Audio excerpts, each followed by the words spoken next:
Hello and welcome to the Ice Guys. This is the show that takes you into the world of the National Hockey League. Every game, every day, from a betting perspective. With pro sports handicappers, Ian Cameron, Alex B. Smith, and various guests from the world of hockey and sports betting. And now, here's your host, Ian Cameron.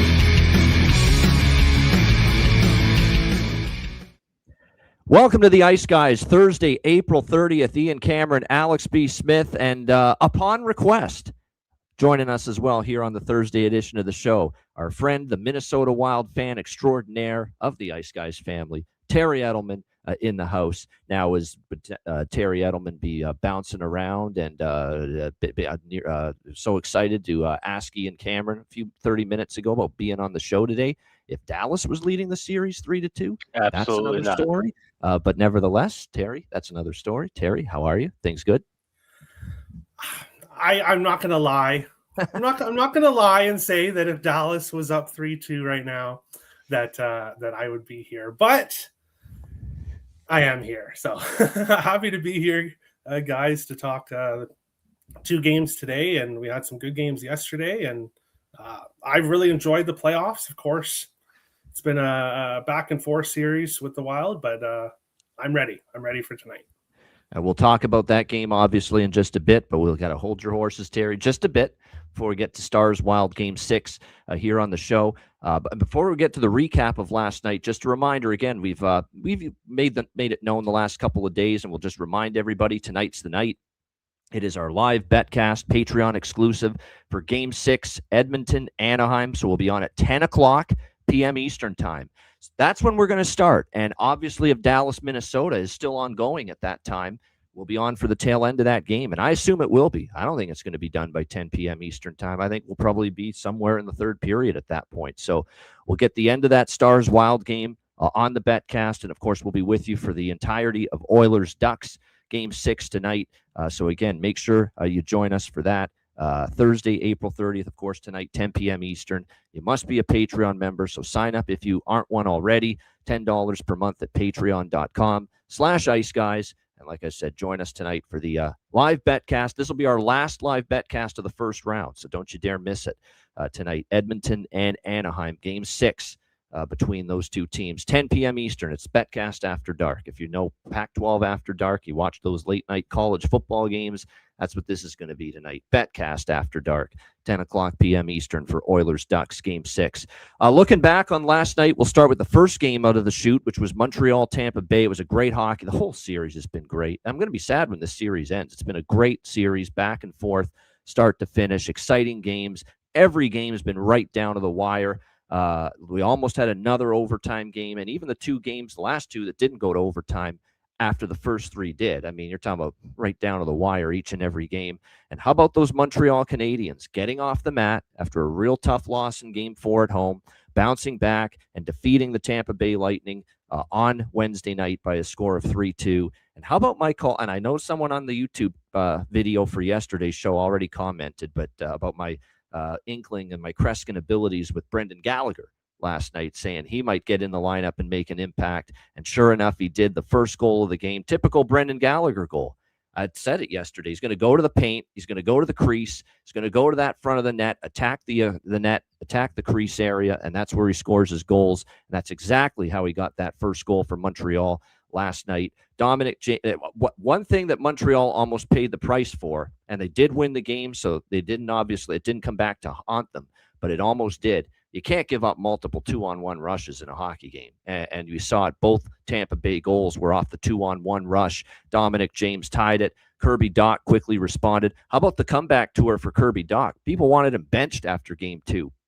And look at the way he's played ever since. So good for him, bouncing back after a rough Game 2 ending for him where he iced the puck and then he lost coverage on Moser on the overtime goal. And then Jake Gensel, another 2-on-1 goal for Tampa Bay. I mean, both of their goals on odd man rushes. So Montreal probably not happy about allowing those. But Alexander Tessier with the go-ahead goal and the game-winning goal early in the third. And that goal is Exhibit A of why Vasilevsky's had issues in the last few years in the playoffs, and why Tampa Bay as a team has had issues in the past. He's still a very formidable goalie, but he's not at that elite level game to game right now. He's just not. And quite honestly, if you're being truthful about this series, Jakub Dobeš is outplaying him right now in between the pipes. And that you got to have that. When it hits your glove, it can't hit the glove and bounce in like that. You got to have that shot if you're Vasilevsky on Tessier there. And it ended up obviously being the game winner. But credit to Montreal. I thought they played a very sound, steady third period defending that lead and a huge win. And I can only imagine going back to Montreal and the Bell Center to close this series out in Game 6.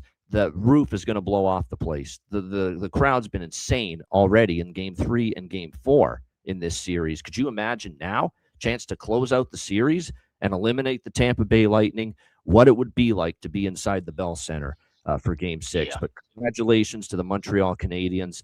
And what's amazing, Alex, as I turn to you, they haven't even gotten a whole ton of contributions offensively yet in this series from Cole Caulfield and Nick Suzuki in particular. And they're still in a position to close this series out in 6 games. So hell of a lot of credit, Alex, to Montreal.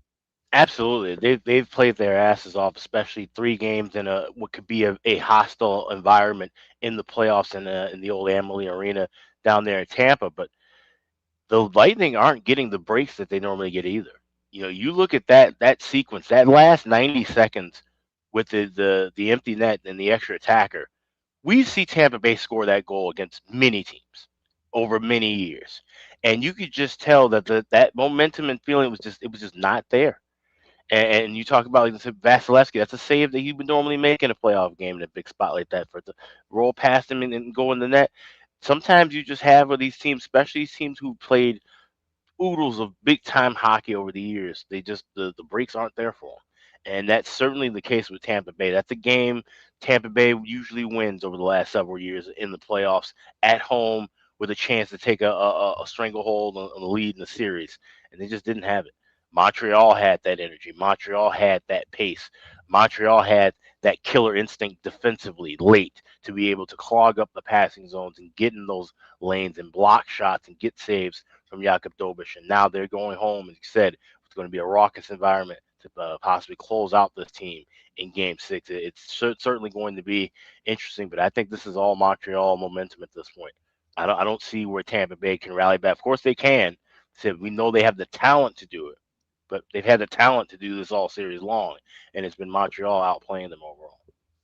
And by the way, Nick is right. I got to mention something about Kucherov. He was dog shit last night. Let's call it like he was terrible. And then he decides to two-hand chop Zach Bolduc in the leg. I think he's going to get some kind of discipline for that as well. And then to make matters worse, I don't care who's at fault. Tampa Bay, Cooper, or Kucherov himself. Speak to the media, will you please, after that game? He wouldn't talk to the media, Kucherov, last night. I mean, you talk about a guy that's not having a good series. What's he got? 1 goal in this series? And this goes back a few years now. He was completely and utterly invisible when they lost to Florida in the playoffs last year in the first round. Talk to the fucking media, okay? You're one of the star players. Step up, show up, speak, tell everybody, okay, I'm not good enough. Just even if it's just that, you know, I didn't play well tonight.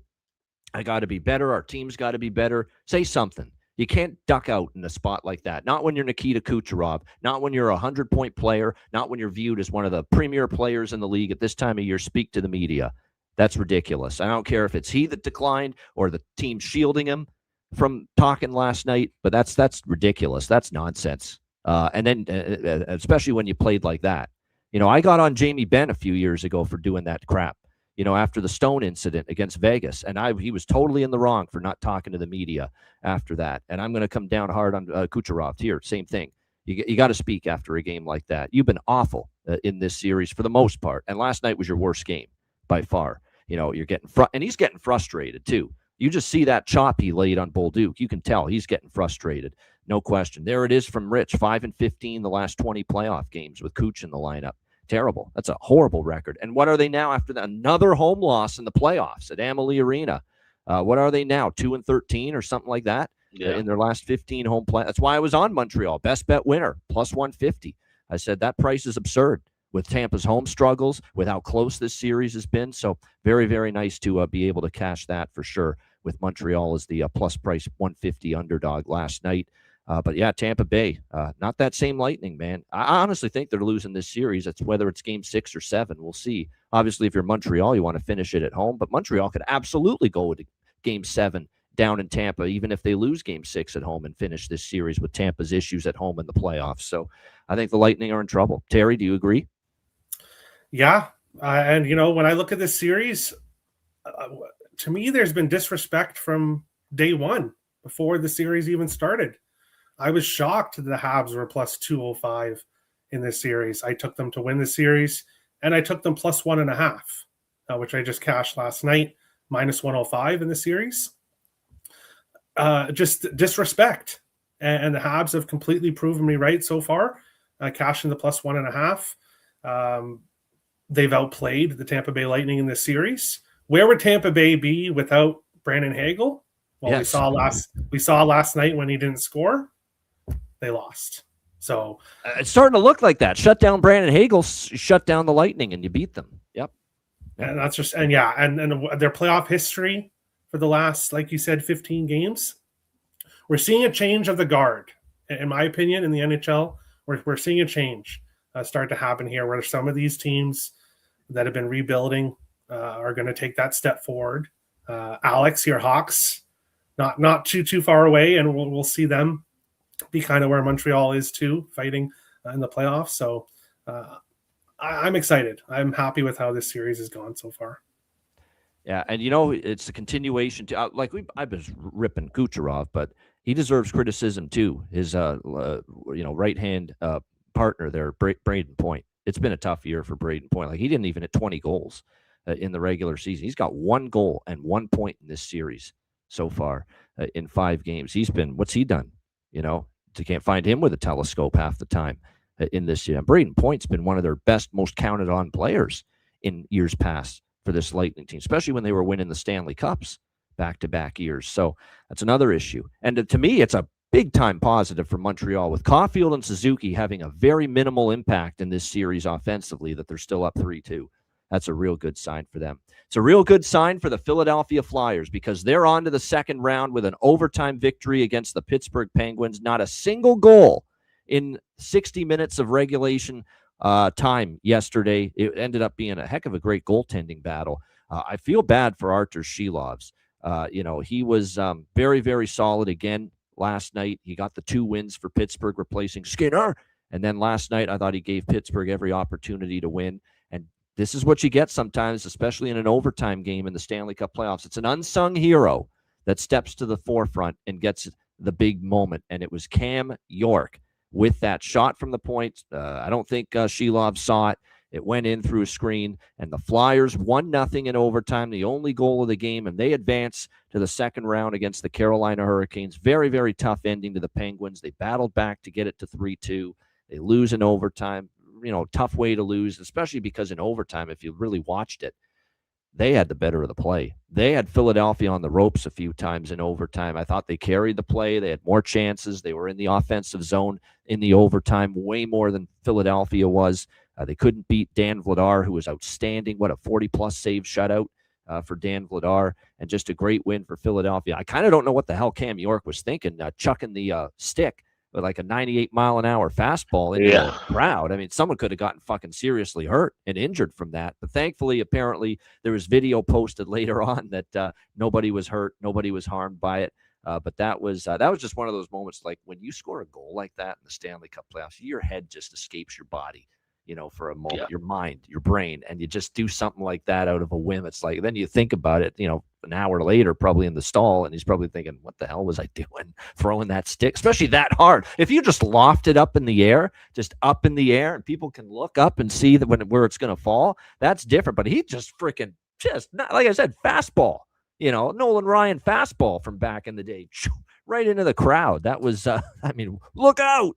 But what a moment for Cam York. It's good nobody was hurt there, and the Flyers move on. Now, how much longer they're going to stay in the Stanley Cup playoffs is another story, because they've got a beast of a Carolina Hurricanes team to have to deal with coming up here, Alex, in the second round.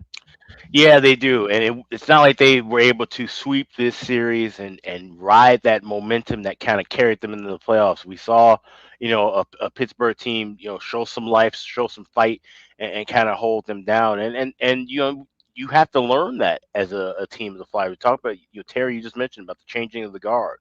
This is clearly a series where you see the changing of the guard. A Philly team finally getting a win in a playoff series. And for the Pittsburgh Penguins, you look, last 3 years you missed the playoffs. Your last 4 playoff appearances before this round were all first round exits. It just, the glory days are over in the Steel City. And as much as Crosby wants to try and go for one more run, you still got Letang for another 3 years left on his deal, 2 or 3 years left on his deal, which is still insane. It's still one of the worst contracts in this league. You've got Evgeny Malkin, who's going to be an unrestricted free agent, whether he comes back and sticks around or moves on. We're starting to see where this is kind of the end of the road. It's been a hell of a run for Pittsburgh over the last 17, 18 years, almost 20 years. But at some point, things are going to have to change, and you have pieces that you can form and move forward with, like an Arthur Shelovs, like a Ben Kindle. There's a lot of these young guys that really grew this year. Anthony Mantha as a veteran on this team. There's some guys that have really grown to where the rebuild won't be as detrimental as we thought maybe 2-3 years ago. I remember a couple years ago in this program saying we could be seeing this team rebuilding for over a decade. I don't think that's the case now.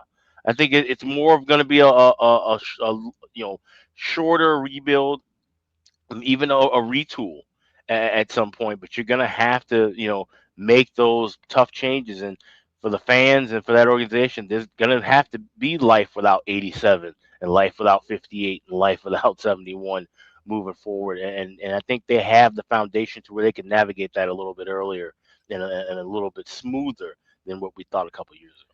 One thing to also factor in, Sidney Crosby's made a career for the most part of avoiding, multiple long extended injury absences. He's done a really nice job in his career, especially since the pandemic season, 69, 82, 82, 80 games. We saw that number drop to 68. He was a little bit banged up coming into the playoffs, and he's only going to get older from here. So, how much durability are you still going to get this great, track record of durability and availability from Sidney Crosby moving forward? I know Malkin had a better year. Let's give Malkin credit. I thought he had a nice year, certainly compared to what we've seen in the past, but there's some decisions that need to be made. You've still got to infuse more of your prospect system down in the minors into this team a little bit, take some of the burden off the veterans. It's going to be a very interesting offseason because I know damn sure here's what's not on the table. Rebuilding, as long as Sidney Crosby's there, is not on the table for Pitt. I'm convinced of it now. Like, he's always going to want to have a competitive team, a team that's going to have a chance to make the playoffs. It's, it's just the way it is. I don't think they're ever going to, it's either you rebuild and you part with Sidney or he retires, whatever. Or if he's on the team, though, you're going to try to win. You're going to try to compete for postseason. That's just the way it's going to be. I think we've been waiting long enough for the rebuild button with Sidney there, and it's not happening. So it's either Sidney's there and they're going to keep trying to make the playoffs, and if they are going to rebuild, it's going to have to be after Sidney Crosby's gone or if they trade him somewhere else. That's, I think, where we're at. And here's the plus if you're Pittsburgh, if you're Dubas and that front office.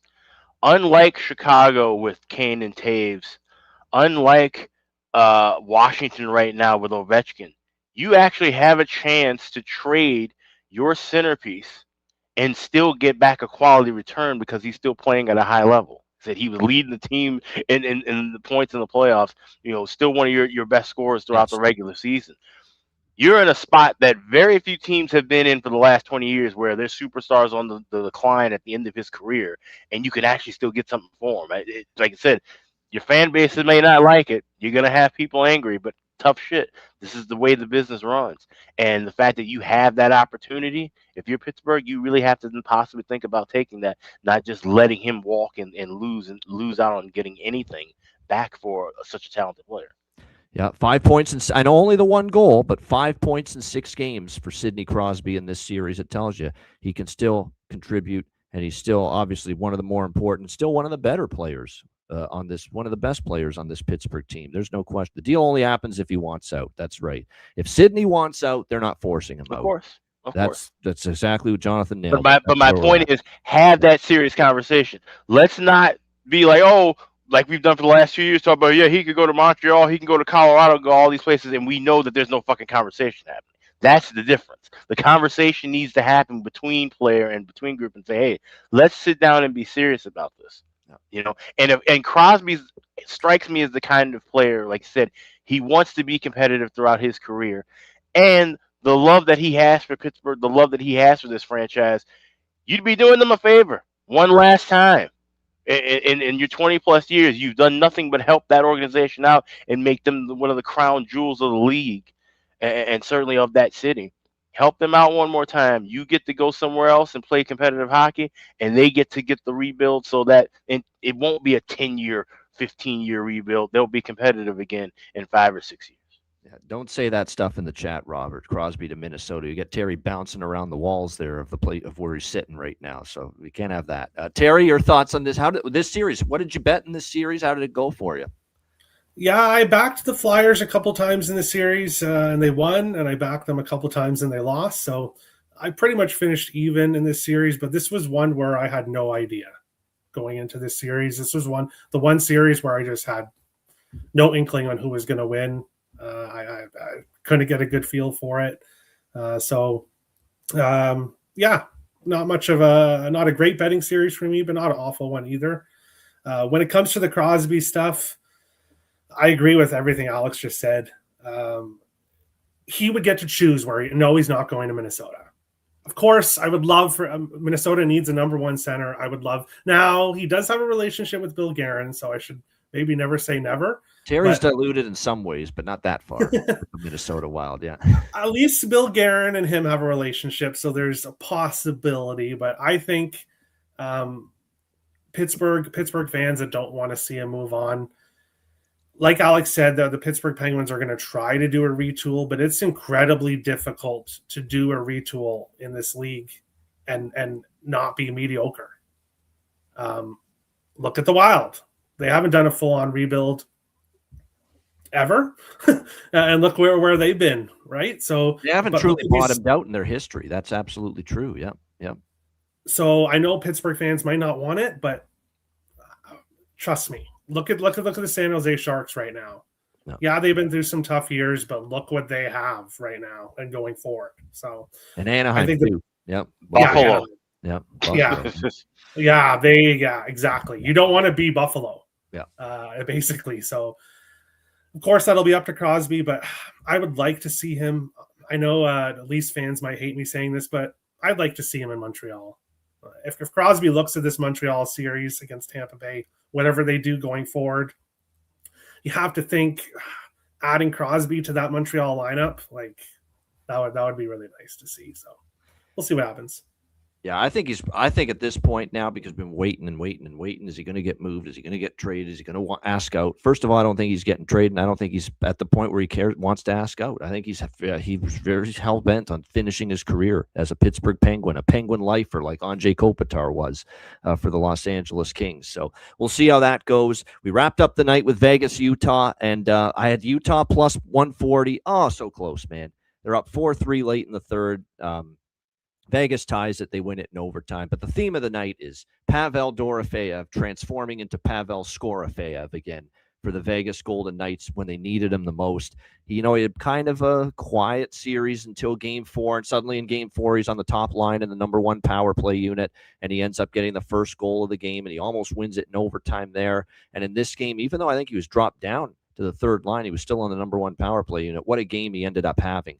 A hat trick. And the hat trick goal, and we bet the live hat trick. We posted it on Twitter at plus 600. For the hat trick goal to come as the game tying goal in a pivotal game of the series like this in the final minute of the third period, it doesn't get much better than that. It was a great game, back and forth. Hart and Vejmelka, both had moments where they looked awesome, Hart and Vejmelka, and both had moments where it's like, geez, you let that one in? It was kind of one of those games for both of the goalies. We went into overtime, nothing in the first overtime. Oh, he was back on the top line last night. Okay, so no wonder then he had the hat trick. So they did not make any changes. They did keep him up on the top line. Dorofeyev last night had the hat trick. It was a great performance. And like I said, he went over his shot prop, which we talked about too. We figured he's going to shoot the puck more now with the bigger ice time and power play one in the top line. And then Brett Ouden, another great call where we said Brett Ouden starting to heat up for Vegas. Don't lose sleep on him.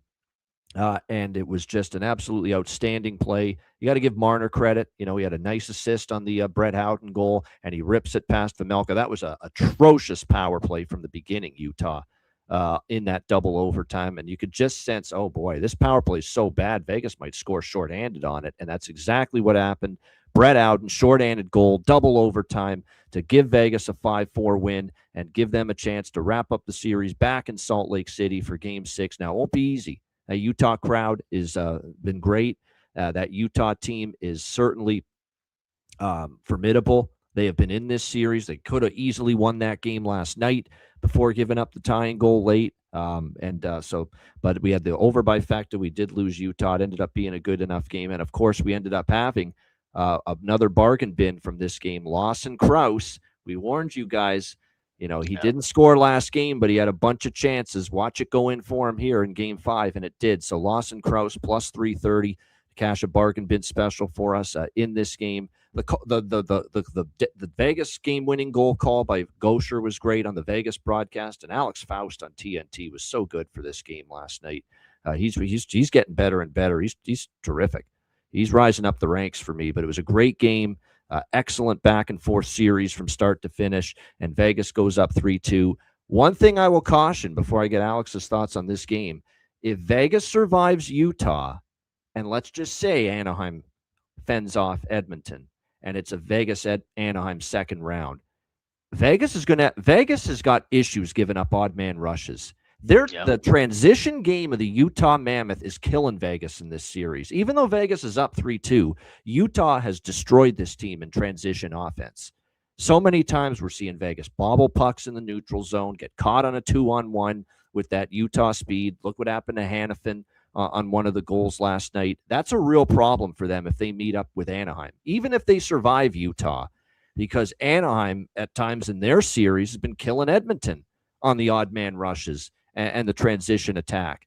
And Vegas has just had a big-time problem with Utah's transition game. And my first thought, Alex, was even if they do survive and let's say they get Anaheim second round, man, they're going to have a tough time. They're going to have to shore up this freaking transition defense of theirs because they're giving up odd man rushes. They're getting caught in the neutral zone. Defensemen are getting caught with bad pinches at bad times. And if you're doing that to Utah, you're almost paying the price. If you do that to Anaheim, you're going to have some trouble possibly in that series as well. But Alex, somehow Vegas, it's not been easy, but one win away from the second round. Yeah, and this is where we really got to see the veteran presence of Vegas carry in the series in that game, and that's going to be the biggest key now to close out Utah. Like we said, Utah's been kind of playing this free-wheeling, almost like I said, I used the phrase "ignorance is bliss." Not being in this spot, not having that kind of pressure, where all the pressure at the beginning of the series was on Vegas, right? The team that fired their coach with a few games left before the playoffs started, the team that had already won a Stanley Cup championship a few years ago. Now you have things on your terms again. If you're Vegas, take care of business. You know how to win a road game. This is one game of business. Take the crowd out of take the air out of that crowd early. Get on the board.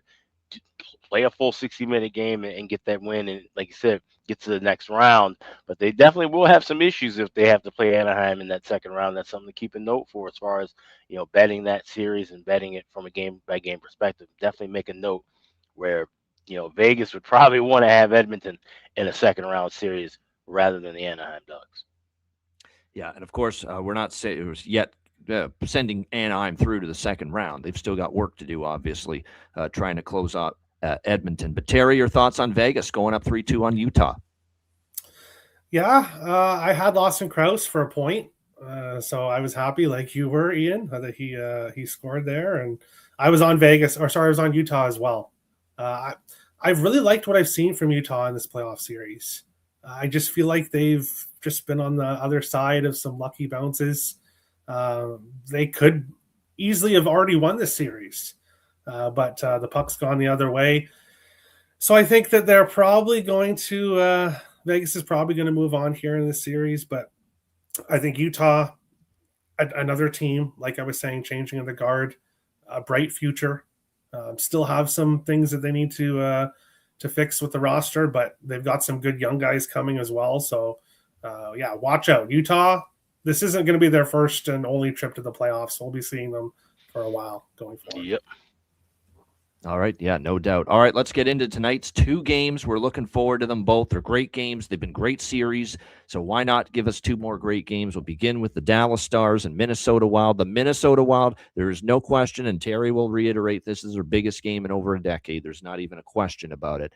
A chance to get past the first round for the first time since 2015 when they beat the St. Louis Blues in 6 games that year in the playoffs. The last time we've talked about the Wild in the second round, 11 years ago, 2015. They have a chance to change that tonight as they look to close out the Dallas Stars. Minnesota minus 125, home favorites, 5.5 the total.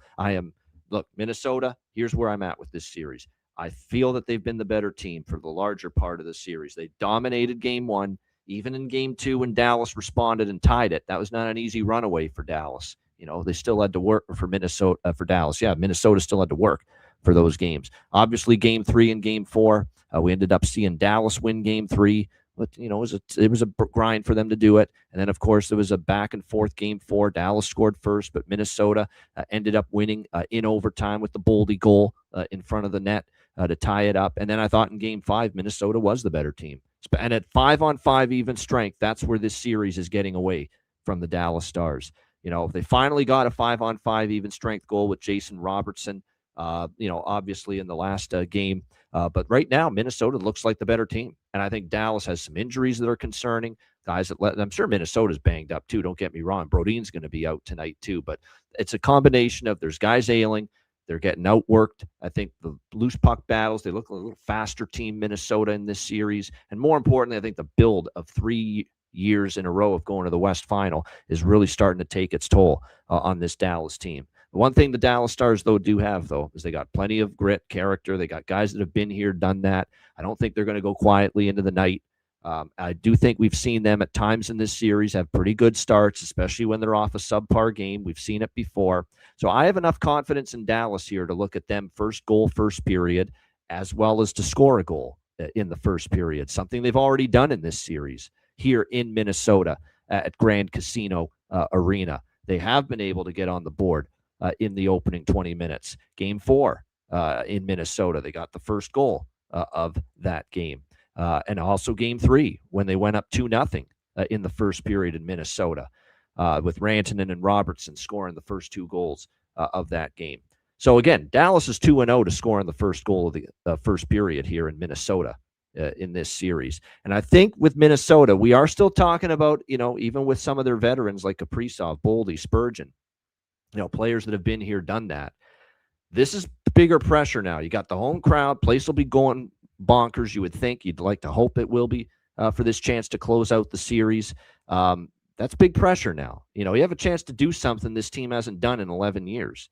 Are you a little tight out of the gate, or are you to come out storming and you grab and you seize this opportunity? Because let's be honest. Let's call it like we see it. Throw all 4 of these franchises in this city in the same boat. Twins, Wild, Timberwolves, Vikings. Name me the times in the last 30 years since I've been living and breathing that they've seized the moment, seized the opportunity to do the job, get it done in a big spot, especially at home. I mean, it's been one epic fail, epic collapse, epic disappointment after another since Kirby Puckett and Tom Kelly in 1991 with the Minnesota Twins. That's how far back I'm going with that. The last time we had big-time clutch, get it done in the clutch success. Maybe you can sprinkle in a couple moments here and there. Timberwolves have been pretty good the last couple years in the playoffs. They've won some games, won a series or 2. We got the Minneapolis Miracle with Diggs and Keenum a few years ago with the Minnesota Vikings in a big playoff game, and then they turned around and they got absolutely destroyed the very next week by the Eagles, I think it was, in that NFC Championship game. I mean, you just had so much sorrow, so much disappointment, so much, disappointment for Minnesota sports. That's what the Wild, it's not just winning a series and ending your own franchise's woes in the last 11 years. It's a whole freaking city and 4 collective pro sports franchises that have struggled in these moments, struggled in these spots. That's what's on the minds a little bit. You got to think of some of these players tonight.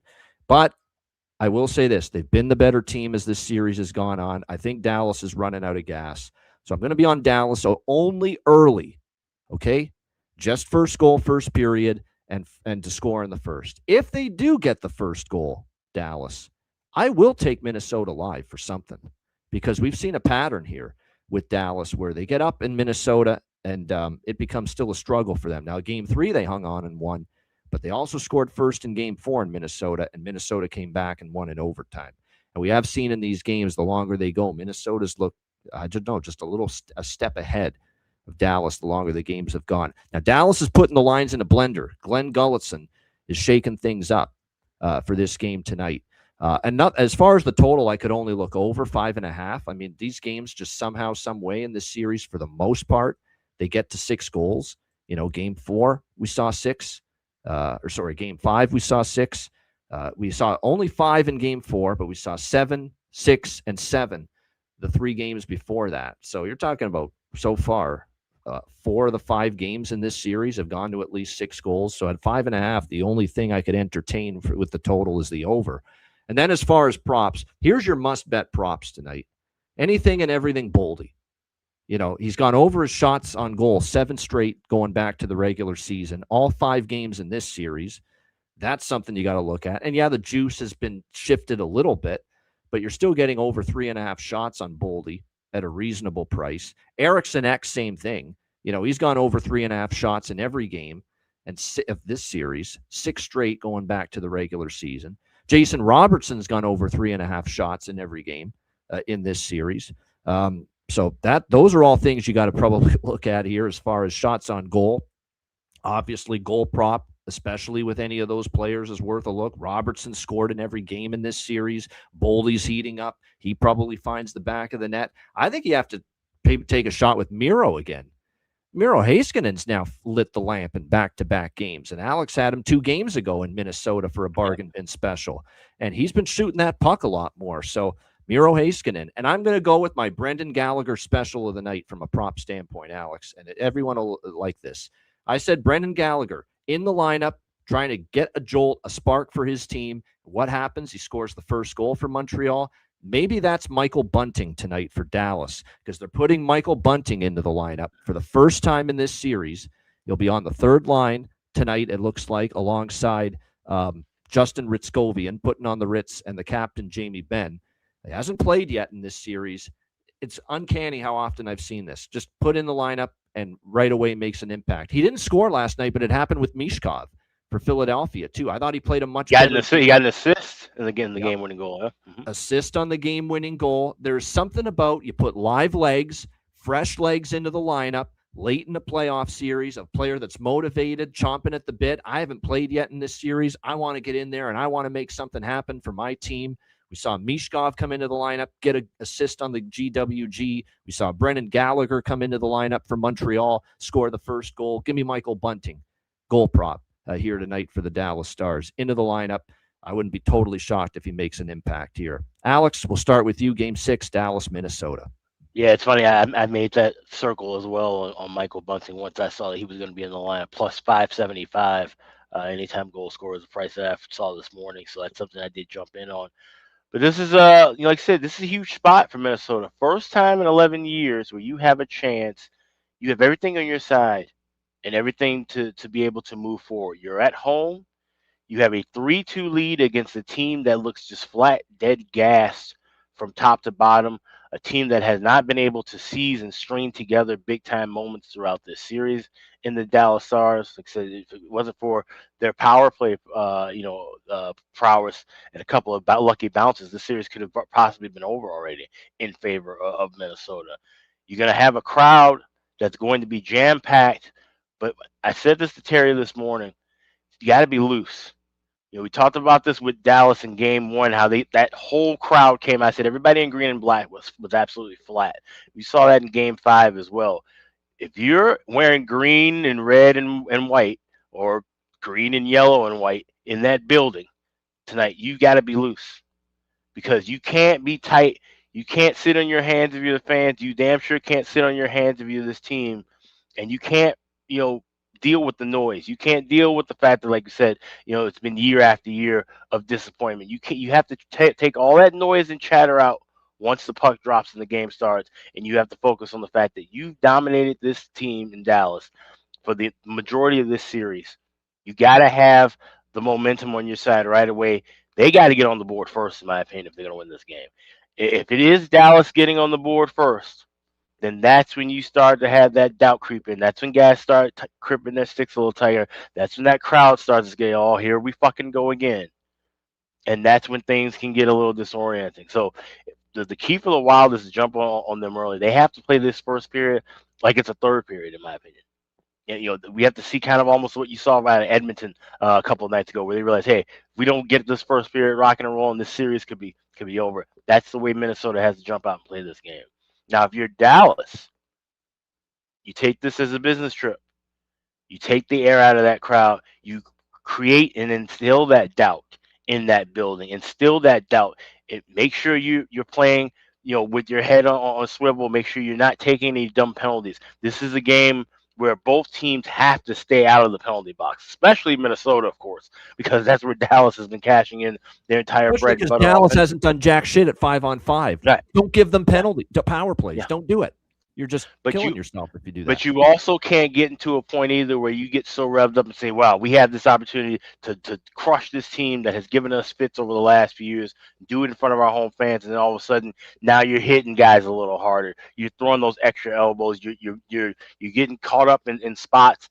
You're getting caught up in between whistles, and all of a sudden now you're taking dumb penalties. That's the biggest thing that Minnesota has to avoid. But same for Dallas as well.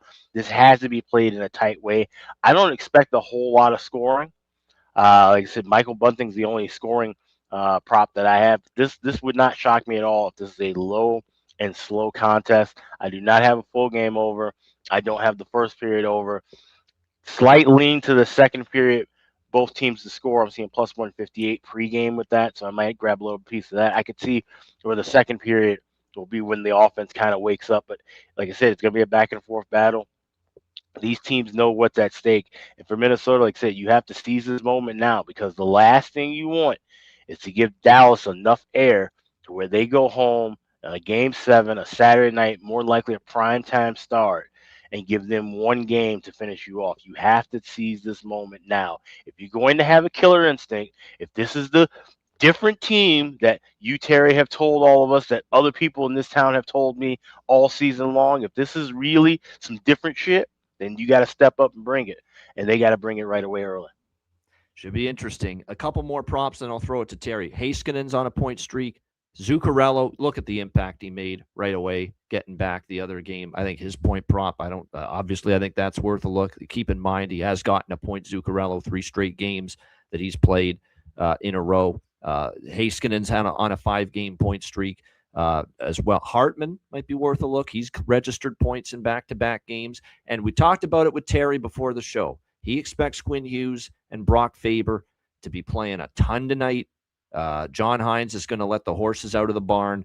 This is a game to close out a series. You've got no Jonas Brodin tonight for this game either on the blue line. Let them go 25 to 30 minutes tonight, Hughes and Faber. And with that in mind, Faber point. I know he hasn't gotten a point in every game in this series, but 3 of the last 5 games in this series, he has gotten a point. And with all the minutes he's going to be on the ice, there's going to be chances for him to get involved in the offense here for the Minnesota Wild. So the Faber point makes a lot of sense to me. Terry, what do you think? Go after it. What do you have here? I don't even know where to start. After hearing you two break it down. I guess I'll start with, I completely agree. The things I agree with. This is the biggest game for this franchise in over 10 years. You can't say that there's any other game that's been more important, because, and this is why I disagree with the fact that of course, the Wild have choked in the past, but it's not in this spot. The Wild, their playoff struggles have been getting a lead in the series late. If you look at what the Wild did and during their best time in the franchise, it was 2003. Those 2 games they won, they went down 3-1 in both series. The Minnesota Wild make the playoffs every year, but they don't have this opportunity every year. The Wild have only had 5 opportunities to eliminate an opponent in their history. They're 4-1 in those 5 games. So when the time has come Well, to step eliminate up their tonight then and make it 5-1. That's what I would say to that. Yeah. and I think they do. I think they do. The last time they were in this spot was against St. Louis, Game 6 in Minnesota, 2015. They won that game. I've said this team is different. Of course, adding Quinn Hughes. But one other guy that I have to mention is Michael McCarron. Everybody laughed at Bill Guerin for trading a second-round pick for McCarron. A lot of the analytical people, good, can't deny it. The analytical people were showing his stats and how he's like a bottom four, like he's not anywhere close to worth a second-round pick. Right. Not even looking at his 2 goals, those really 2 important goals that he scored in this series. If you take those 2 goals away, he's still worth a second-round pick because of the block shots, the penalty kill. Now, of course, the penalty kill hasn't looked great in this series, but it's more of Dallas's power play is just on a heater. And not scared to drop the mitts either. Let's not forget that about Michael McCarron. Yeah. Yeah. So you look at that, a deadline acquisition, and then you look at Tyler Myers, who unfortunately will not be playing in this game. I'm a little bit sad that he's not going to be playing in this game because he's one of the reasons why the Wild won in the last one. So. Just when I was praising him before, you're right. He had a bad Game 5, Tyler Myers, 100%, real bad, in fact. So just when I'm starting, so I'm a little disappointed. To play a little bit better than he did in Vancouver, and then he has a big fat lay of an egg there in Game 5. He was bad in that game. He was Myers. Yeah. Yeah. So a little disappointed he's not in the lineup tonight, but when all is said and done, of course I'm a Minnesota fan. Of course, but I've not bet the Wild to win in this series. But I do think that they win this game. For me, you mentioned him, Ian, Matt Boldy. I Matt Boldy anytime goal here in this one. Back-to-back games, 3 of his last 5 games in this series. 3 of his last 4 games at home, he scored a goal. And his shots on goal, he's averaging 5.28 shots on goal in his last 7 games, which was the last time he faced Dallas in the regular season. Starting that game, every single game, he has at least 4 shots on goal. He's going up to 7-8 shots on goal. Boldy, and then he's had 2 goals taken away. And this is another thing why I disagree, Alex, about especially if Dallas does score first. Boldy himself 2 years ago would have been really upset that goal got taken away. The Wild bench would have been really upset. Everybody would be freaking out, yelling at the refs, but the players aren't doing that in this series. The fans and me, but I'm not going to get into the rest here in this one. We're not going to go down that road. That'll be a change. I hope they call it a fair game. Call a fair game tonight. That's all I'm asking. A fair game. But I like Matt Boldy to score. And then, of course, you have to take Jason Robertson. Only a true Wild homer would come on here and say, don't take Jason Robertson because of this or that. He has scored 9 of his last 10 games. That is incredibly difficult to do in the NHL. Go score 9 of 10 games. Every game of this series, 9 of his last 10 games against Minnesota, he scored a goal. That, again, is incredibly difficult to do against one opponent.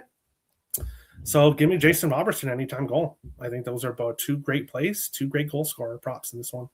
Yeah, I mean, I wouldn't argue. I probably should bet Jason Robertson to score anyway because one of my props to have the leading goal scorer of this series is Matt Boldy from Minnesota, which I bet at plus 400 for him to lead the series in goals.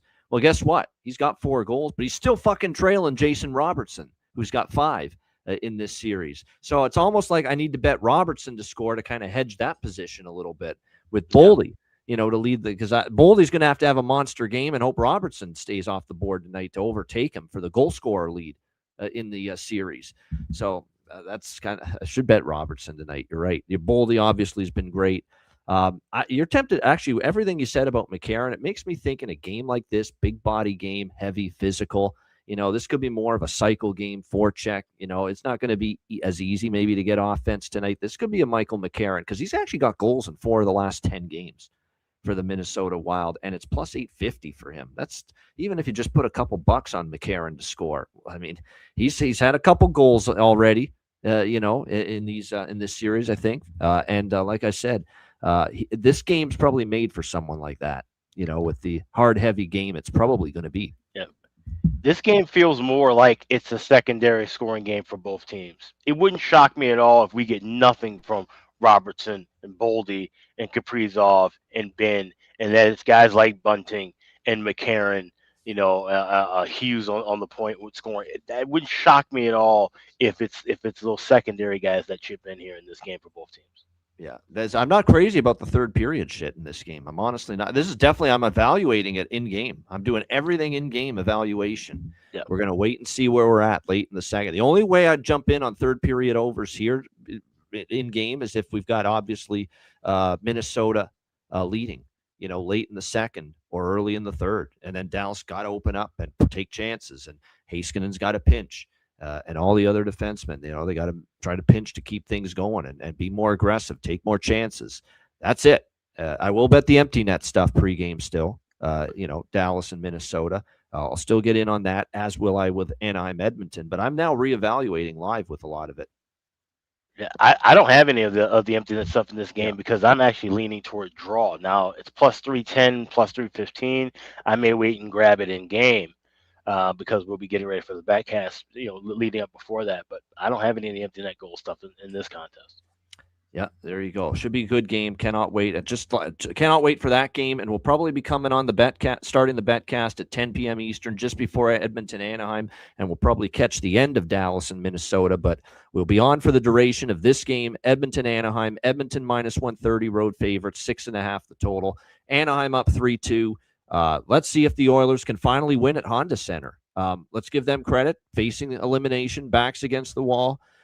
At home, they came out with a strong start, up 3-0, cruised to victory from that point on, 4-1. I know it ended up being 30-20 shots for Anaheim, but at the end of the day, a lot of those 30 shots were not high danger. It was it was definitely the best defensive game Edmonton's played in this series, and Connor Ingram was very solid in between the pipes for the Edmonton Oilers in that victory. So we'll see if Anaheim can bounce back. If I'm Anaheim, I really want to close it out here in Game 6, where I'm already 2-0 in the series at home. I wouldn't want to take my chances with a Game 7 back in Edmonton at Rogers Place later over the weekend. I think if you're Saturday, I believe, is when Game 7 would be. You don't want that if you're Anaheim. You want to finish it off here. I'm going to give them a chance to show me they can finish it off, because I'm going to, not a big bet, because I'm worried, with this young team, they showed a little bit of that immaturity in Game 5. Can you finish the deal here? But I still think, other than Game 5 the other night, when clearly Edmonton was the better team, you give them their props for it. They would definitely deserve to win and extend the series. Other than that, I think Anaheim's been better for longer, honestly, throughout this series. So I'm going to give Anaheim a small shot here, quack, quack, at plus 110. But this is going to be more of a prop game and a totals game for me. Obviously, I'm not touching 6.5 at minus 160 or 7 pregame with the total at all. It's just too pricey. And look, we did finally get an under in Game 5 with Edmonton's best defensive effort, 4-1. But I'm going to go back to the well with the Matty Rob special here. Over 1.5 first period, over 5.5 full game combination, same game parlay, which, by the way, we should have cashed in Game 5. I mean, 4-1. With how much empty net time when Joel Quenneville pulled Ville Husso with 4 or 5 minutes left, and we couldn't get an Edmonton empty net goal, and obviously Anaheim didn't score with the extra attacker. Brutal beat, because we easily had the first period over. And by the way, the first period over is 5-0 in this series. Every game in this series has gone over in the first period, and the only game that stayed below 7 goals in this series was Game 5. So I think the first period over live during the betcast, I will get in on it for sure. That is a betcast play if I've ever seen one tonight, because it's 5-0 in the series, the first period over. And I will bet pregame the first period over, tied with over 5.5 full game. Matty Rob special here in this one. That's really about it, quite honestly, here for me pregame. And everything else is going to be on the betcast. What I will continue to tell you guys, that if you like Edmonton in this game, because if you look at this series, and Terry, I'm sure you will agree, and I know Andrew's talked about this, or other friend McGinnis, Edmonton, when they win, it's amazing how they only win if they score 4 goals. Really, it's true. I mean, there are 2 wins in this series. They scored 4 goals, and they did score 4 goals 2 other times in the series, but they lost those games. But the point is, if Edmonton wins games, they usually score 4 goals. So if you like the Oilers tonight to extend this series to Game 7, don't lay minus 130 with the Edmonton Oilers on the road. Take Edmonton team total over 3.5. You'll at least get a little better price on that. Minus 115 with the Edmonton team total over 3.5. Because chances are, if they're going to win this game, they're going to score 4 goals. We are going to see Lukas Dostal, obviously, back in net here for Anaheim tonight. And, of course, Edmonton's going to stick with Ingram after the victory in Game 5. I'm interested to see Dostal respond. That was not on him. I don't think it was his fault, the 3-0 deficit. It was Coach Q just saying, we need a spark. We've had a terrible start. Let's get Husso in there, and let's get Dostal rested up potentially for Game 6. So I'm fascinated to see what Dostal can bring. If I know this kid well, and we think we know him well, we like Dostal. Nobody's sung praises of Dostal more than Alex and I over the years. If we think this kid's the real deal, and we think we do, he's going to bounce back from getting the hook, and he's going to play a heck of a game tonight. We'll see for Anaheim if he does indeed do just that. Alex, what do you think here? Game 6, Edmonton, Anaheim. Yeah, I think that he's going to be a big X factor coming back off of a rough start. I expect him to be focused. I expect him to be dialed in the spot, and I think that's going to make all the difference in this being the closeout game for the Anaheim Ducks. He said this is the Coach Q's wheelhouse. Game 6 at home, taking care of business. I remember that from the old days when he was coaching the Hawks, even going back to his days with the St. Louis Blues and even Colorado. This is where he shines. This is where this team finally can figure a way to, like I said, get that momentum at home, jump out early into a lead, and I think they can break this Edmonton team. Like I said, we've seen McDavid and Draisaitl. They had that big push early in Game 5. I think that was really kind of like their, almost last gasp kind of effort, because it wasn't like they were just completely all over Anaheim the rest of that game. Anaheim had chances in the last 2 periods. 23-8 shots, I think, the last 2 periods for Anaheim. Yeah.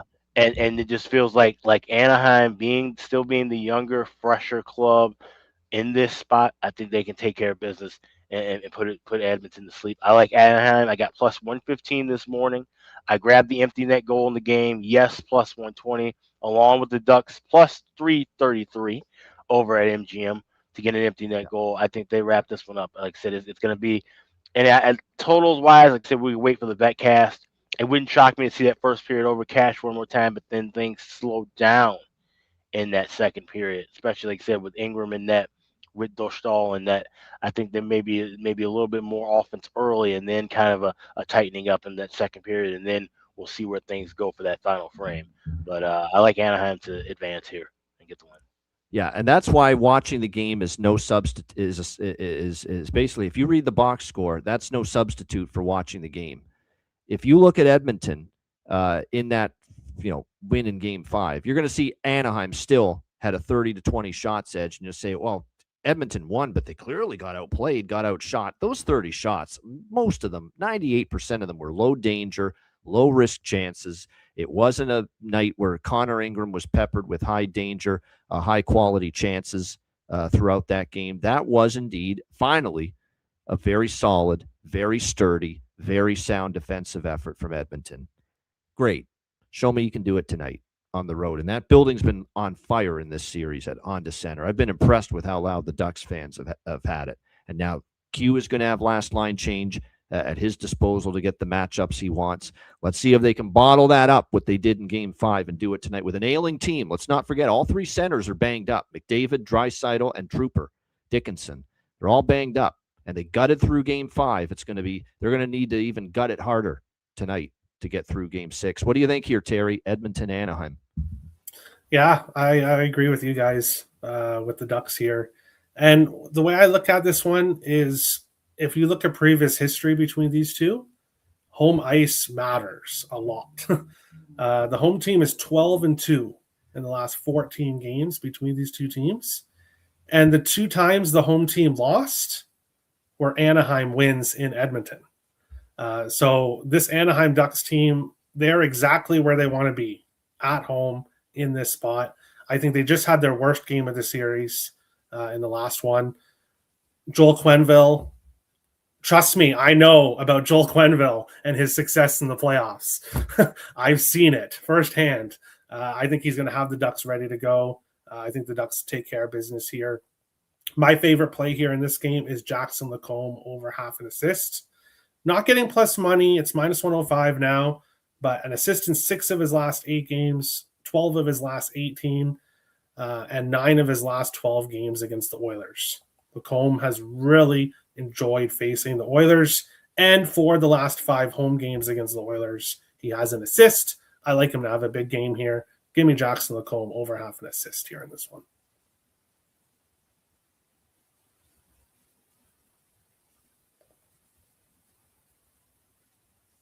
Ian, you muted. Oh, sorry about that. There we go. Yeah, no issues with that. We've talked about Kookie, Lemmy Lacombe, Jackson Lacombe quite a bit. He's had a great series. Leo Carlson's gone over 3.5 shots on goal 4 straight games. Killorn over 1.5 shots 4 straight games. Granlund and Carlson for Anaheim. John Carlson have gone over 1.5 shots in 3 straight games. Roslovic over 1.5 shots in 2 straight games. We got 4-game point streaks for Killorn and Nugent Hopkins that are a cheap enough price where you could bet those. McTavish has a point in 3 straight games for the Anaheim Ducks. That could be something worth looking at. As far as goal props, give me Killorn. He's been good in this series. Goals in 3 of 5. Podkolzin, you got to keep betting him. I mean, he's been the best forward probably for Edmonton, the silly Podkolzin.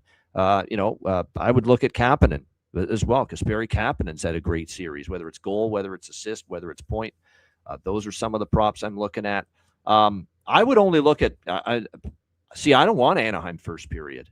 Edmonton scored the first goal in all 5 games in this series. That's something worth noting. So I'm on Anaheim plus 110 pregame, but we'll be on the betcast tonight. If I see Edmonton storming early, I might live bet Edmonton first goal and then add more Anaheim if it's 1-0 Edmonton. That's kind of my thought process, because it's hard to, sometimes the trend is your friend and you don't want to go against it. And it's 5 straight games in this series. All 5 games, Edmonton has scored the first goal. So, it's one of these deals where, I'm on Anaheim a little bit pregame, but I'll add more if Edmonton scores first. And by the way, and that includes the 2 games Anaheim won in Anaheim, where Edmonton scored first, but Anaheim still won the hockey game. So keep that in mind. But I'm looking forward to this. I'm looking forward to both games. It should be an awesome night of elimination Game 6 hockey here tonight. Shout out to everyone in the chat. Hit the like button. Check out, of course, wizardsportspicks.com, NHL playoffs, NBA playoffs, MLB, and more on a daily basis. And, of course, patreon.com/iceguys, $10 per month. Live betcast tonight. We'll be on the air right at 10 p.m. Eastern. We'll catch the end of the 3rd period with Dallas, Minnesota. And, of course, we'll be on for the entirety of Edmonton-Anaheim Game 6 with the Ducks trying to finish off the Edmonton Oilers, 10 p.m. Eastern. Make sure you get on board at Patreon to be part of the betcast tonight. $10 per month. Your membership goes a long way to supporting the show and keeping it going long term. Not just live betcast access for tonight and the rest of the playoffs, but, of course, daily betting cards, sides, totals, player props posted each and every day on the Patreon page, and all the bonus content. So check it out. $10 per month at patreon.com/iceguys. And also check out the Ice Guys store at iceguys.myspreadshop.com. The sale has ended, but it's still a great time to grab some of the wonderful items we have at the store. We've got caps, we've got t-shirts, we've got mugs, we've got hoodies, we've got jackets, all kinds of wonderful items for you to pick up right now. That's over at the Ice Guys store. That's iceguys.myspreadshop.com. All right, bargain bin special of the night and best bets coming up right after we hear from our great Ice Guy sponsors.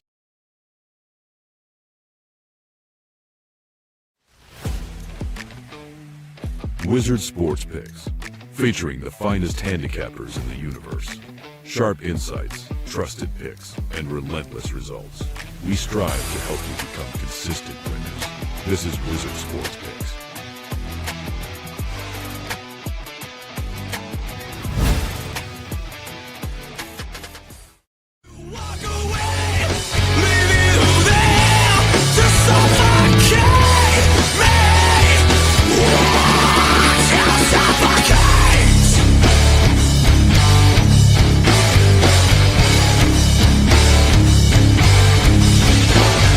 Please for yourself with my mouth is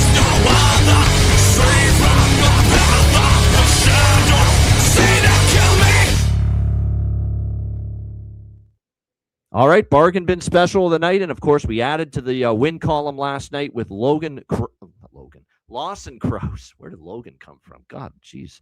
Lawson Krause for the Utah Mammoth, plus 330 for bargain bin special. See if we can add to it for the 2 games here for this Thursday night. Alex, we'll start with you, bargain bin special of the night.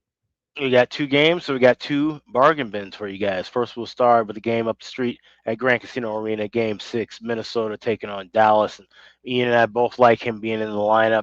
Definitely could be, like I said, some fresh legs and some invigoration. Go with Michael Bunting.